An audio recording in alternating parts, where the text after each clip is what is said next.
Data science roles में AI का AI tools specially generative AI tools का कितना रोल है?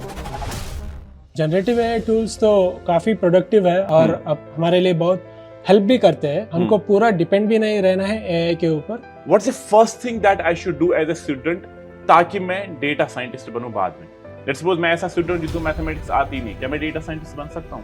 Mathematics plays a important role in data science. After all calculate करना है कि एनालाइज करना है on historical data and predict for the future data. इसमें कोर मैथमेटिक्स इन्वॉल्व है।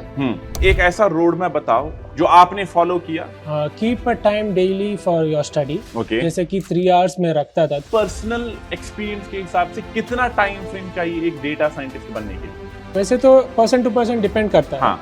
तो आई वुड से 1 year is a good time. बच्चा जो है ना वो सबसे बड़ी गलती क्या करता है? उसके पास रोड मैप भी है, स्ट्रक्चर भी है, उसके पास कोर्स भी है, कोर्स भी ज्वाइन किया, येट वो जो लास्ट स्टेप है जॉब का वो नहीं ले पाता है। वो एक्सपेक्टेशन रखता है। आज के टाइम पे बच्चे अप्लाई करना तो छोड़ो, वो अपने रिज्यूमे पे भी काम नहीं करते हैं। Not only applying but improving our social profile also is mandatory. Resume में ऐसे क्या चीज डालना चाहिए जिससे उनका रिज्यूमे सिलेक्ट हो, शॉर्टलिस्ट हो? हेलो एवरीवन, स्वागत है आप सबका कॉलेज वाला यूट्यूब चैनल पे। मैं हूं आप सबका प्यारा मेंटर अदफर रशीद और आप सबका स्वागत करता हूं आज के इस पॉडकास्ट में। आज हमारे साथ जुड़े हैं अभय कामत सर, जो हमारे अपने लर्नर हैं पीडब्ल्यूसी स्किल्स के, और हमारे साथ अभी data science with generative AI पढ़ रहे हैं। और आपको यह सुन के हैरानी होगी कि 1 महीने पहले ही उन्होंने एक डेटा साइंटिस्ट की रोल क्रैक किया है विल स्कॉट कंपनी में। आज के इस पॉडकास्ट में आप सबके काफी सारे कंफ्यूजन्स क्लियर होंगे। कैसे अभय एक डेटा साइंटिस्ट बना, कौन सी स्ट्रगल्स उसने फेस की, और किस तरीके से हर चैलेंज को उसने फेस करके आज के टाइम पे एक सक्सेसफुल डेटा साइंटिस्ट है। तो मैं ज्यादा बातें नहीं करूंगा, अभय सर से ही पूछते हैं। Welcome to the podcast Abhay. Thank you sir, thank you for the warm welcome. Abhay शुरू से शुरू करते हैं। पहले यहाँ पे अपने सारे लर्नर्स को अपने बारे में बताओ, अपनी थोड़ी सी बैकग्राउंड हिस्ट्री कि कहां से आप हो, कहां से पढ़ाई की, और डेटा साइंस में किस तरीके से आपने अपने आप को लाया। एक्चुअली मैं मैंगलोर से बिलोंग करता हूँ। So I have completed my schooling from Canara high school CBSE. वो टाइम पे डेटा साइंस सब नहीं था। सभी कंप्यूटर इंजीनियरिंग और मैकेनिकल ये सब चल रहा था। बाद में मैंने उतना ध्यान नहीं दिया इसके लिए। I just went on with the flow and I saw that data science is an emerging field which has wide scope. तो मैंने रिस्क लेके ये डिग्री जो है जैन यूनिवर्सिटी में ज्वाइन किया। I did the BSc honours from data science and analytics. और उसके बाद मैं अभी अपग्रेडिंग के लिए पीडब्ल्यू स्किल्स से data science with gen AI course कर रहा हूँ। हाँ, that's all about me. Okay, और आपको इस टाइम पे एज अ डेटा साइंटिस्ट आप काम कर रहे हो, राइट? Yes, perfect. तो थोड़ा सा बैकग्राउंड ना फैमिली के बारे में हमें बताओ, लाइक आप फैमिली पर्सपेक्टिव से थोड़ा सा बच्चों को बताओ अपने बारे में। हाँ, वैसे तो मैं I belong from a middle class family. Okay. तो स्ट्रगल्स तो रहेंगे ही, दैट कम्स विदाउट सेइंग। पर जो है पर्पस मैंने फाइंड किया है कि मेरे माँ बाप को खुश रखना है, खुश करना है। जो उन्होंने मेरे लिए किया है मुझे उनके लिए करना है। So that's the purpose I believe. And I think as a son वो हम सब चाहते हैं, राइट? हम सबका ड्रीम होता है कि हम अपने माँ बाप को वो एक लाइफ दें जो हम अपने लिए ड्रीम करते हैं, राइट? और मुझे नहीं लगता उससे ज्यादा खुशी एक बेटे को कुछ मिलता है, राइट? परफेक्ट। तो थोड़ा सा ना यहाँ पे हमारा जो आप डेटा साइंटिस्ट काम करो, राइट? और इस वक्त आप पीडब्ल्यूसी स्किल्स में डेटा साइंस में जनरेटिव एआई पढ़ रहे हो, राइट? आपने बोला कि आपने बीएससी ऑनर्स किया है डेटा साइंस में एंड डेटा एनालिटिक्स में, राइट? तो 2020 में जब आपने डिग्री स्टार्ट की और 2025 में क्या डिफरेंस लग रहा है आपको डेटा साइंस में, तब के डेटा साइंस और अभी के डेटा साइंस में? वैसे इंटरेस्टिंग क्वेश्चन है सर। हाँ। क्योंकि डेटा साइंस जो है इवॉल्व हो रहा है। 2020 में वो जस्ट नाम सुन रहा था और थोड़ा थोड़ा ही सब कुछ कर रहे थे। लोग सुन के थोड़ा ऑटोमेशन और जनरेटिव ये सब भी नहीं था तभी। सिर्फ मैनुअल इंटरवेंशन कैसे कम करे ये सब था। तभी जो कि डेटा साइंटिस्ट का रोल जो है तभी ज्यादा कुछ तो नहीं रहा होगा, बेसिक ऑटोमेशन। पर बाद में जब जेनएआई 2023 जीपीटी आया, जब इवॉल्व होने लगा डेटा साइंस, ब्रांच इंक्रीज हुआ कि जनरेटिव एआई आया, तब स्कोप बढ़ता गया। और जो है नॉर्मल डेटा साइंटिस्ट के साथ generative AI as an add on requirement आने लगा। तो LLM फ्रेमवर्क्स ये सब सुना ही होगा आपने तो इनका जो है एवोल्यूशन के बाद डेटा साइंस और एक इंटरेस्टिंग होने लगा है बच्चों के पर्सपेक्टिव में भी और प्रॉब्लम सॉल्विंग के पर्सपेक्टिव में भी तो that's what I could say अबे मैं आपसे सीनियर हूं और मुझे लगता है पहले ना फुल स्टैक डेवलपमेंट का काफी ज्यादा क्रेज था, सैचुरेशन काफी ज्यादा थी और आज के टाइम पे मुझे लगता है वही सैचुरेशन वही क्रेज डेटा साइंस में भी है।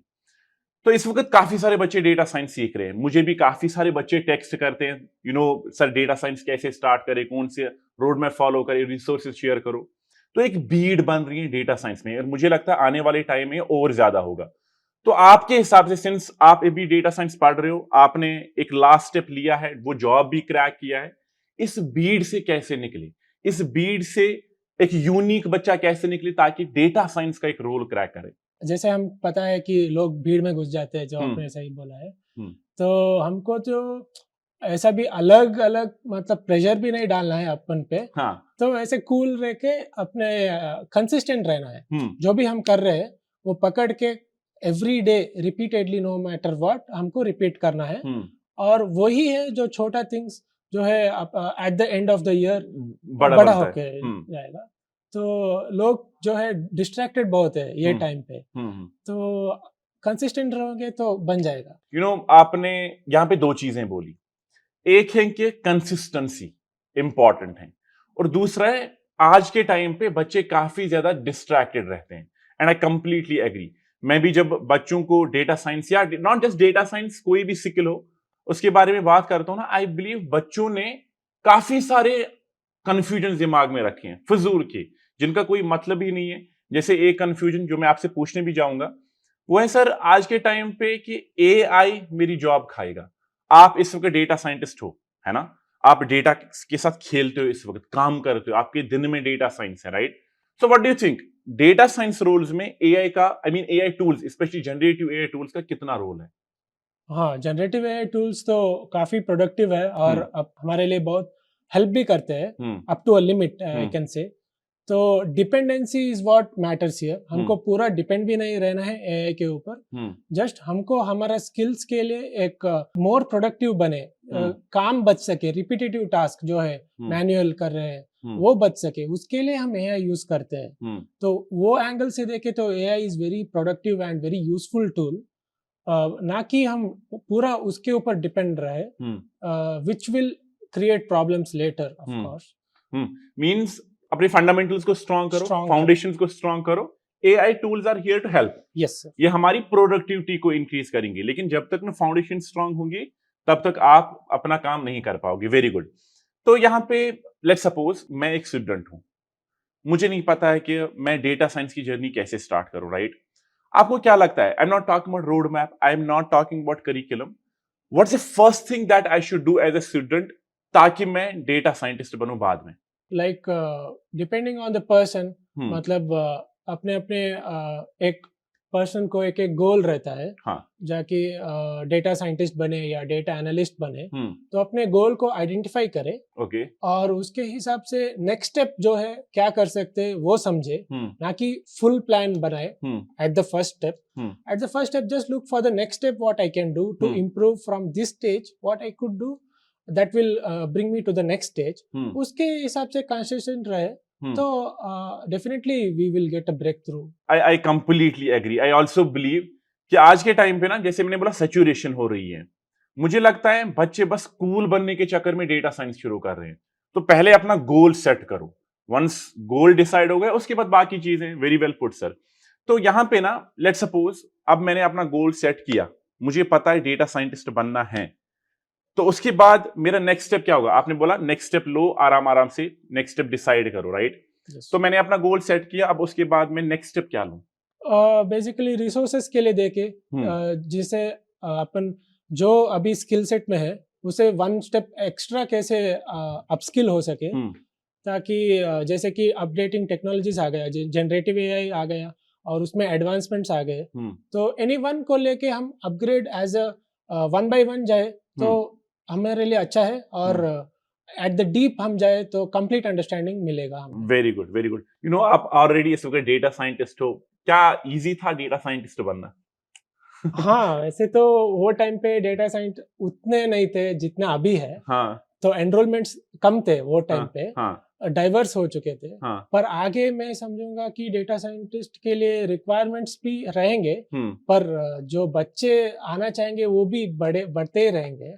पर एआई के बाद ये सब डाइवर्स भी हो सकता है। AI and ML, data science, ये सब हो सकता है। हाँ, पर इमर्जिंग टेक्नोलॉजी है, सीखने में क्या बुराई है। हाँ हाँ, बिल्कुल भी नहीं, ऑफ कोर्स एक्सप्लोर करो, जितना हो सके एक्सप्लोर करो, अपनी साइड से बेस्ट दो, डेडिकेटेड रहो और कंसिस्टेंसी के साथ जैसे आपने बोला रहो। आपने अपनी इस जर्नी में, राइट, आप अभी हमारे साथ पढ़ रहे हो पीडब्ल्यू स्किल्स के साथ डेटा साइंस में जनरेटिव एआई पढ़ रहे हो, तो इस वक्त क्या पढ़ रहे हो आप उसमें? अभी तो मैं डीप लर्निंग कर रहा हूँ सर। तो इस पूरी जर्नी में क्या चैलेंजेस आपने फेस किए? लाइक पाइथन जो है डीप में पढ़ाया। मेरे मेंटर्स अजय कुमार गुप्ता, हाँ। उन्होंने काफी अच्छे तरीके से पढ़ाया पाइथन। स्टैटिस्टिक्स जो है मैथमेटिक्स के साथ पढ़ाया, जो कि कंप्लीट अंडरस्टैंडिंग देता है, not only on the coding perspective but also the steps along with it and what is the problem that is we are solving, looking to solve. तो ये सब जो है एमएल का भी ईडीए से लेकर डिप्लॉयमेंट तक, ये सब जो है क्लीन एंड क्लियर अंडरस्टैंडिंग मिला है मुझे। अजय कुमार सर मेरे बड़े अच्छे दोस्त हैं, मैं उनको जानता हूँ, बहुत ही अच्छा पढ़ाते हैं ना। तो आपने बोला मैथमेटिक्स के थ्रू पढ़ाते हैं, तो यहाँ पे बच्चों के दिमाग में ना एक बहुत ही बड़ा मिथ मैं बोलूंगा है या कंफ्यूजन है, आप मुझे बताओ कि मिथ है कि कंफ्यूजन है। वो ये है कि मैथमेटिक्स इंपॉर्टेंट है डेटा साइंस के लिए।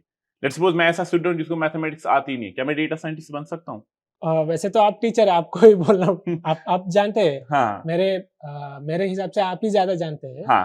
पर as an personal perspective I would say mathematics plays a important role in data science, because हमको जो है कैलकुलेशन, आफ्टर ऑल कैलकुलेट करना है, कि एनालाइज करना है on historical data and predict for the future data. इसमें कोर मैथमेटिक्स इन्वॉल्व है। तो बेसिक अंडरस्टैंडिंग ये सब रहना ही चाहिए। और मॉडल के पीछे हम एल्गोरिदम्स जो है वो क्या आफ्टर ऑल क्या सॉल्व कर रहे हैं, जैसे मीन हो गया, मीडियन हो गया, ये सब तो आना ही चाहिए। मैं of course of course of course. तो जो ये स्टूडेंट होता है ना, काफी सारे चैलेंज आज के टाइम पे, मैंने आपको बोला ना, जैसे आपने भी बोला कि काफी सारे कंफ्यूजन्स हैं दिमाग में। तो एक ऐसा रोड मैप बताओ हमारे सारे लर्नर्स को जो हमारे इस वीडियो को देखेंगे, जो आपने फॉलो किया, क्योंकि आप एक सक्सेसफुल डेटा साइंटिस्ट हो इस टाइम पे, राइट। आपने एक स्ट्रक्चर्ड रोड मैप फॉलो किया होगा, करिकुलम फॉलो किया, और अभी भी कर रहे हो हमारे साथ पीडब्ल्यू स्किल्स के साथ। तो बच्चों के साथ शेयर करो कि कौन सा रोड मैप फॉलो करें, किस तरीके से सीखें। वैसे तो कोई हार्ड एंड फास्ट रूल नहीं है सर। मैंने तो वही फॉलो किया है जो मेरे मेंटर सजेस्ट करते हैं। Keep a time daily for your study. जैसे कि 3 आवर्स में रखता था, 3 to 4 आवर्स। एक एक दिन ज्यादा भी होता था, क्योंकि अगर पिछला टॉपिक कवर नहीं हुआ तो वो सब कवर करने के लिए ज्यादा भी लेता था। पर जो है कंसिस्टेंट करता था मैं। 3 आवर्स सुबह, 2 आवर्स मॉर्निंग, ऐसे 1 hour in the evening, afternoon, ये सब। और क्विज का जो है पीडब्ल्यू स्किल्स का करिकुलम ही ऐसा है कि उसमें क्वेश्चंस क्विज में भी आते हैं, असाइनमेंट भी रहते हैं, तो हमको वो भी कंप्लीट करना है और पढ़ाई भी करना है। तो हमको ऑब्वियसली थोड़ा ज्यादा टाइम रखना पड़ेगा और कंसिस्टेंट रहना पड़ेगा। बच्चों को बताओ डेटा साइंस में उनको क्या क्या सीखना चाहिए, स्टार्ट कहाँ से करें और एड कहाँ पे करें? अगर उनको कंप्यूटर इंजीनियरिंग है या टेक्नोलॉजी के बारे में उनको पहले से आइडिया है, तो वो पाइथन से स्टार्ट कर सकते हैं। अगर वो मैथमेटिक्स के बैकग्राउंड से आ रहे हैं, तो मेरे ख्याल से statistics would be a good option to start, in case there role is they are looking forward for data analyst role. बाद में Python as an add on upskill करने के लिए ऑब्वियसली अच्छा ही रहेगा। और हाँ, जैसे कि डेटा साइंटिस्ट जो है वो after all as a whole improve करने के लिए देख सकते हैं। You know, हम इस पॉडकास्ट से पहले बात कर रहे थे आपके काम के बारे में। यस। आपने मुझे बताया कि आप इस वक्त अपना जो काम है वो एसक्यूएल के अराउंड कर रहे हो, है ना? डेटा के अराउंड कर रहे हो। तो आज के टाइम पे बच्चों को एसक्यूएल पे कितना फोकस करना चाहिए? एसक्यूएल जो है हम basically is nothing but talking with the database. Yes. Simple words में बात करें तो ये सब आना ही चाहिए, क्योंकि डेटा जो है स्ट्रक्चर्ड फॉर्मेट में रखे तो उतना ही इजी होगा उससे फेच करना और एनालाइज करना। जैसे कि अनस्ट्रक्चर्ड डेटा के लिए भी डेटाबेसेस है, पर एसक्यूएल जो है स्ट्रक्चर्ड क्वेरी लैंग्वेज है और specific column is responsible for every other field. तो हमको एक क्लीन एंड क्लियर अंडरस्टैंडिंग होता है कि ये फील्ड किसके लिए रिस्पॉन्सिबल है। तो if the company is having a database and looking for time operations, तो SQL is a must, I would say. तो आई वुड से एक डेटा साइंटिस्ट बनने के लिए आज के टाइम पे मैथमेटिक्स पहली चीज जो काफी ज्यादा इंपॉर्टेंट है, जिसमें स्टैटिस्टिक्स हैं।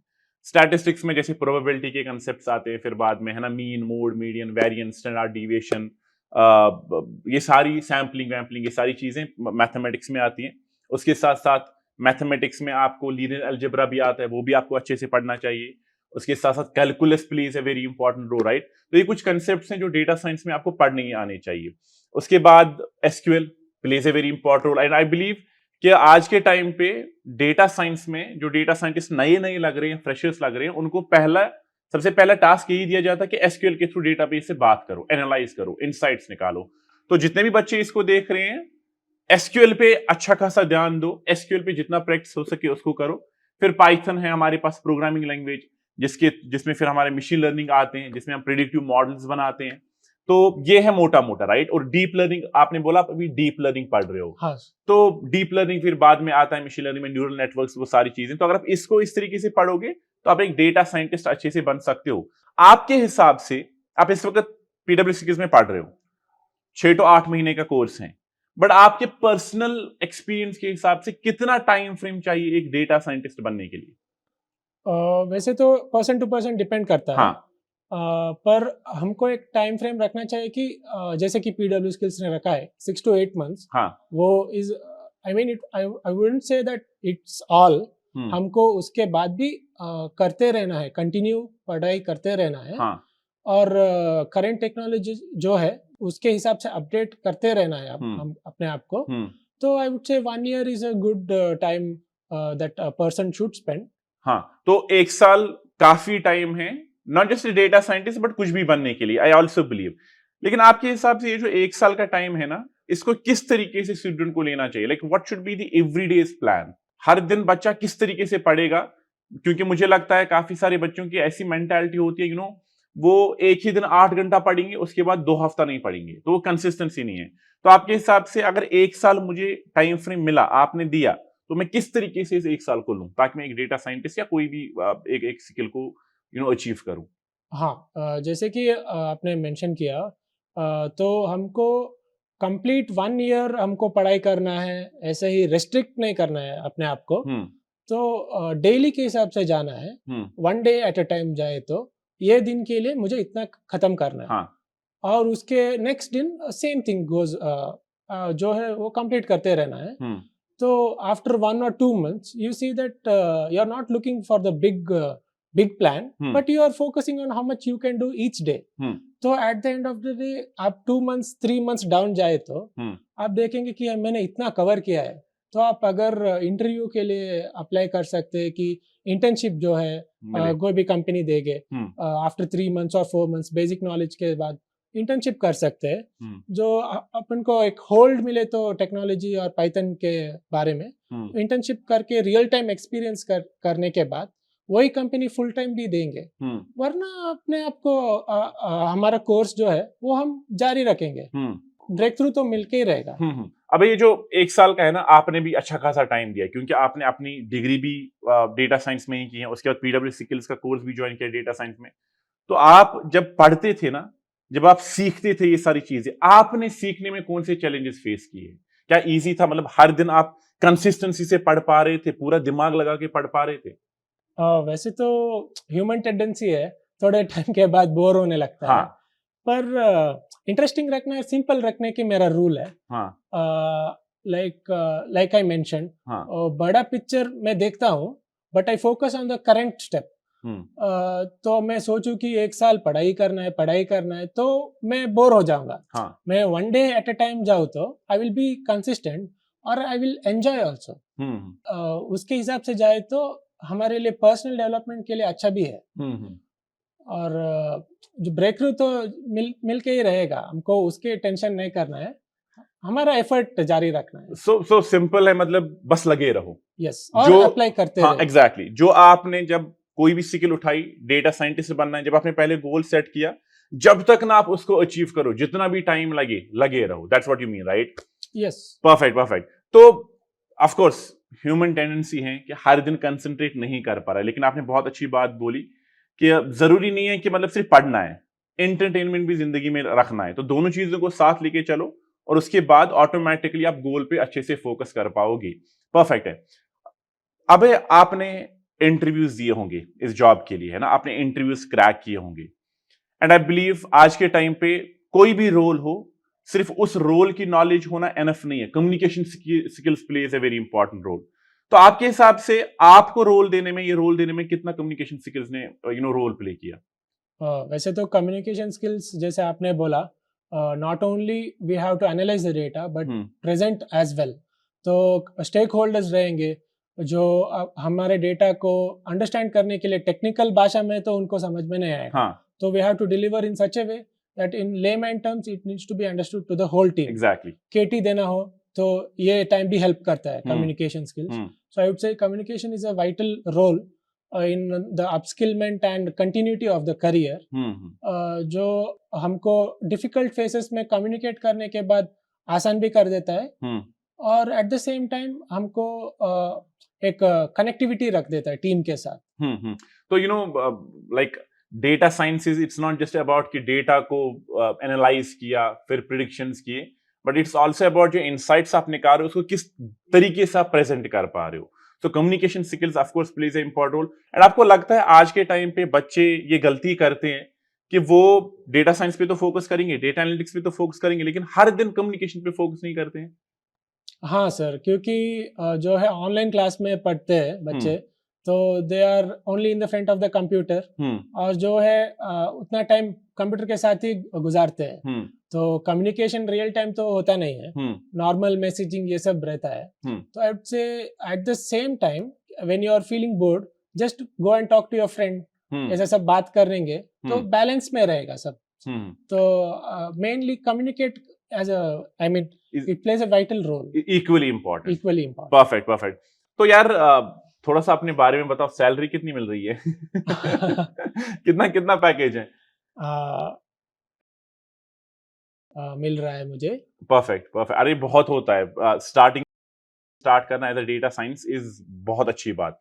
पहली सैलरी खुद पकड़ी कि पापा को दी? वैसे तो आई मीन फैमिली को ही सेंड किया, बट या डिवाइड करने, मतलब मेजर पार्ट फैमिली को ही देना है, उन्होंने ही तो पाला पोसा है। अच्छा, जब फादर को पता चला ना कि डेटा साइंस आपने जॉब रोल क्रैक किया, पहले फोन उन्होंने किया या पहली बात क्या हुई थी फोन पे? मतलब वो तो उधर ही थे। हाँ, वो बहुत खुश हुए थे कि मेरा बच्चा अच्छा एमएनसी में काम मिला है। तो obviously it is a good good situation for the entire family, because I was waiting to be placed at a good company, and after a long time, yeah, everyone were very happy and delighted. Like I always tell my students, sir, जो बच्चे पूछते हैं मुझसे, sir motivation नहीं मिल रहा है, motivation दे दो sir please. I believe इस दुनिया में सबसे ज्यादा मोटिवेट अगर कोई चीज कर सकता है वो है पैसा, क्योंकि पैसे से ही आपको सारी चीजें मिल सकती हैं। जब हमने ये पॉडकास्ट स्टार्ट किया था, आपने बोला कि सर मुझे अपने माँ बाप को सबसे अच्छी जिंदगी देनी है, वो तभी दे पाएंगे जब हमारे पास पैसा होगा। तो पैसा कब आएगा? जब हमारे पास जॉब होगी। जॉब कब आएगा? जब हमारे पास स्किल होगी, और स्किल पे बच्चे काम ही नहीं कर रहे। तो आपके हिसाब से, based on your experience, based on your learning journey, based on everything that you have done, आपको क्या लगता है कि बच्चा जो है ना वो सबसे बड़ी गलती क्या करता है? उसके पास रोड मैप भी है, स्ट्रक्चर भी है, उसके पास कोर्स भी है, कोर्स भी ज्वाइन किया, येट वो जो लास्ट स्टेप है जॉब का वो नहीं ले पाता है। तो सबसे बड़ी गलती क्या है? वो एक्सपेक्टेशन रखता है कि मैं इतना काम अपने आप को करूं तो मुझे मिल जाएगा। नॉट नेसेसरी, क्योंकि बहुत लोग कंपटीशन में है। तो नेसेसरी ना हो कि आप ही, I mean you are under skilled, that's not the ultimate point. हो सकता है कि उनके लिए रिक्वायरमेंट नहीं मैच हो रहा है आपके, but look for what you are good at and apply at a similar role and company that suits your skills and your mindset. जैसे कि मैं कंप्यूटर विजन में ट्रेंड हूँ, तो मैं एनएलपी के लिए मैं तो रिजेक्ट ही होऊंगा। ऑब्वियसली। तो बच्चों को उदास नहीं होना है। They need to find what they are good at and apply for that. I hope they will get at a good company. You know, आपने बोला अप्लाई करना है। जब आपने अब आप अपनी जॉब ढूंढ रहे थे ना, आप हर दिन कितनी जॉब से अप्लाई करते थे? मैं 20 to 25 कंपनीज डेली अप्लाई करता था। 20 to 25 Yes. बहुत बड़ा नंबर है। मुझे लगता है आज के टाइम पे बच्चे अप्लाई करना तो छोड़ो, वो अपने रिज्यूमे पे भी काम नहीं करते हैं और उसके बाद ब्लेम करते हैं, सर मुझे जॉब नहीं मिल रही है। तो ये जो 20 to 25 जॉब्स आप हर दिन अप्लाई करते थे, कितने पीरियड के लिए आपने किया? मैंने तो कंटिन्यूसली 2 मंथ्स तक कर रहा था मैं। और 2 मंथ्स तक जब आपने किया, 1 महीने में, 1 डेढ़ महीने में आपको लगा कि वहां से कोई जवाब ही नहीं है? ऐसा तो कभी फील नहीं हुआ कि यार कुछ नहीं हो रहा है तो छोड़ दूं? हाँ, नहीं, मतलब आपने पॉइंट बराबर किया है। क्योंकि not only applying but improving our social profile also is mandatory. Very good. तो गिटहब प्रोफाइल हो गया, लिंक्डइन प्रोफाइल, ये सब अपडेट करते रहना है। जो भी हम कर रहे हैं या पढ़ाई कर रहे हैं, हमने सर्टिफिकेशन किया है, तो अपडेट रहेंगे तो लोगों को पता चलेगा कि इसने ये किया है, वो किया है। अगर हम वो नहीं अपडेट नहीं कर रहे हैं तो किसी को पता नहीं चलेगा। तो ये सब ये भी करना है और अप्लाई भी करना है, ये मैं बोल सकता हूँ। सो बेसिकली विजिबिलिटी अपनी काफी ज्यादा स्ट्रांग करनी है। And I also agree with this point. मुझे लगता है आज के टाइम पे ना रिज्यूमे शॉर्टलिस्ट कंपनीज नहीं करती है उतना, क्योंकि भीड़ काफी ज्यादा है हर किसी स्किल में और हर कोई सेम कोर्सेज फॉलो कर रहे हैं, सेम प्रोजेक्ट्स कर रहे हैं, है ना? तो रिज्यूमे सिमिलर है हर जगह पे और वो एटीएस उसको क्रैक ही नहीं कर पाता है। तो आपके हिसाब से जितने भी बच्चे यहाँ पे डेटा साइंस हमारे साथ पढ़ रहे हैं या पढ़ने वाले हैं, उनको रिज्यूमे में ऐसे क्या चीज डालना चाहिए जिससे उनका रिज्यूमे सिलेक्ट हो, शॉर्टलिस्ट हो? वैसे तो मेरे मेंटर्स ने जो सजेस्ट किया मैंने वही तो फॉलो किया है। क्वांटाइज करे अपने रिजल्ट्स को, जो अपने प्रीवियस एक्सपीरियंस में किया है वो क्वांटिफाई करे कि X% के बाद में कितना ग्रोथ हुआ और कितना उनका जो है इनपुट जो इफेक्ट लाया कंपनी के ग्रोथ में या प्रोजेक्ट के ग्रोथ रेट में, वो सब क्वांटिफाई करेंगे और अपने स्किल्स डालेंगे, प्रोजेक्ट्स डालेंगे। ये it can be a good unique addition.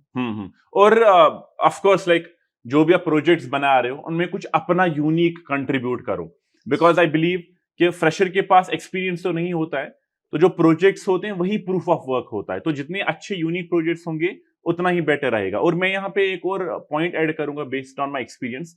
I believe in near future अबे जो मेजॉरिटी ऑफ हायरिंग है ना, वो इन्हीं ऑनलाइन प्लेटफॉर्म से होगी। तो जितना यहाँ पे बच्चे अपनी ऑनलाइन विजिबिलिटी को स्ट्रॉन्ग करेंगे, कुछ भी सीखा पोस्ट करो, वीडियो बनाओ, कुछ भी प्रोजेक्ट बनाया लोगों को बताओ इस बारे कि मैं इस चीज पे काम कर रहा हूं, मैंने डेटा साइंस की जर्नी स्टार्ट किया, मुझे 2 महीने हो गए और ये मैंने अचीव किया। तो जितनी आप अपनी ऑनलाइन विजिबिलिटी पे काम करोगे आने वाले टाइम में, आई बिलीव वो उतना आपके लिए इफेक्टिव रहेगा। So that's a very good point कि ऑनलाइन विजिबिलिटी पे जितना हो सके काम करो। तो बहुत अच्छा रहा आपसे बात करके। अब सबसे लास्ट पे ना, जितने भी हमारे सारे लर्नर्स यहाँ पे हैं, data science with generative AI सीखना चाहते हैं, आप हमारे साथ अभी पीडब्ल्यू स्किल्स में सीख रहे हो, अप्रैल में आपने आई गेस स्टार्ट किया था, तो उस जर्नी के बारे में बताओ और उसके साथ साथ एक लास्ट मैसेज बच्चों को कि जिससे वो मोटिवेट हो जाए और इवेंचुअली ना अपना जो जर्नी स्टार्ट की है उसमें और मोटिवेटेड होकर डेडिकेशन के साथ पढ़ना स्टार्ट करें। प्लीज अबे। या तो मैंने अप्रैल में स्टार्ट किया था। Okay. I was doing, I mean I left the job and I was studying because मुझे कंप्लीट टाइम देना था स्टडी करने के लिए और अपस्किल करने के लिए। तो मैंने ये टाइम को बहुत अच्छी तरीके से यूज किया, जैसे कि पाइथन हो गया और एसक्यूएल एंड एमएल, ये सब डीप में पढ़ाई की है। तो इसके जो है करिकुलम जो पीडब्ल्यू स्किल्स ने प्रोवाइड किया है बहुत स्ट्रक्चर्ड है और बहुत अच्छा है। एक हद तक बहुत हमको डीप अंडरस्टैंडिंग और क्लियर अंडरस्टैंडिंग देगा। जो रिवीजन क्लासेस भी है सैटरडे संडे, वो सब ऐड ऑन है ताकि अब हमारा जो भी डाउट जो हम रिकॉर्डेड लेक्चर्स में पढ़ते हैं जो नहीं उन तक नहीं पहुंचते, वो लाइव क्लासेस के through it will be clarified. और डाउट क्लासेस ये सब भी अच्छा ही सपोर्ट करता है ओवरऑल में।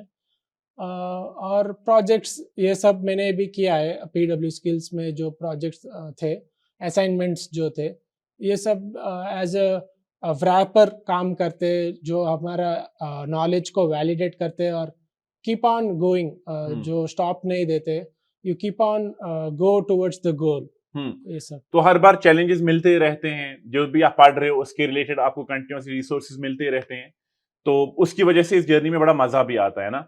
तो यहाँ पे since we talked about this, मुझे बताओ यार, पीडब्ल्यूसी स्किल्स में जॉब को अचीव करने के लिए कितनी हेल्प आपको मिली, लाइक मॉक इंटरव्यू पर्सपेक्टिव से या प्लेसमेंट असिस्टेंस की पर्सपेक्टिव से कितनी ज्यादा हेल्प मिली?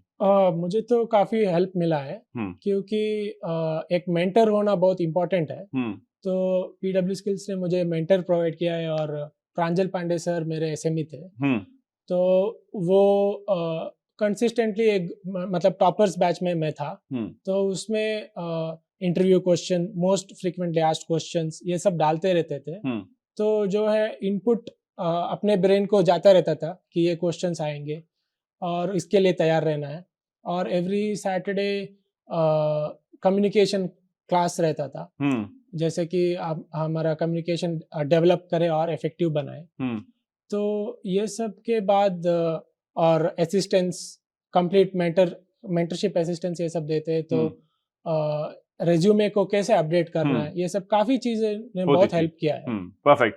तो अभय, आपसे मिलके बहुत अच्छा लगा। आई होप कि आपके सारे डाउट्स जितने भी हमारे लर्नर्स के हैं वो सारे क्लियर होंगे। उनको आपकी जर्नी सुन के बड़ा मजा आया है, मुझे तो बड़ा मजा आया, मैं तो बड़ा इंस्पायर हो गया।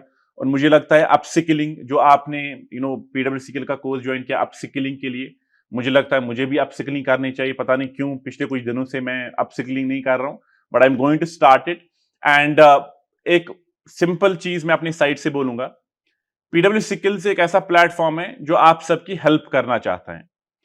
हैविंग सेड दैट, बस आप स्टार्ट करो, आप अपनी जर्नी को स्टार्ट करो, कुछ भी हो। उसके बाद सिर्फ एक चीज फॉलो करनी है, वो है कंसिस्टेंसी अपनी गोल की तरफ।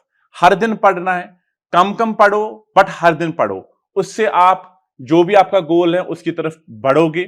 और उसके बाद होप लूज नहीं करनी, eventually always things work out. लेकिन जब आप दिल से मेहनत करते हो, उसके बाद अगर आपको कोई भी डाउट है, कोई भी कंफ्यूजन है, इसी वीडियो के डिस्क्रिप्शन में आपको एक लिंक मिलेगी जो आप सबमिट कर सकते हो। वहां आप अपने डाउट्स को पूछ सकते हो, आपको एक एक्सपर्ट से कनेक्ट कराया जाएगा जो आपके डाउट्स को रिजॉल्व करेगा।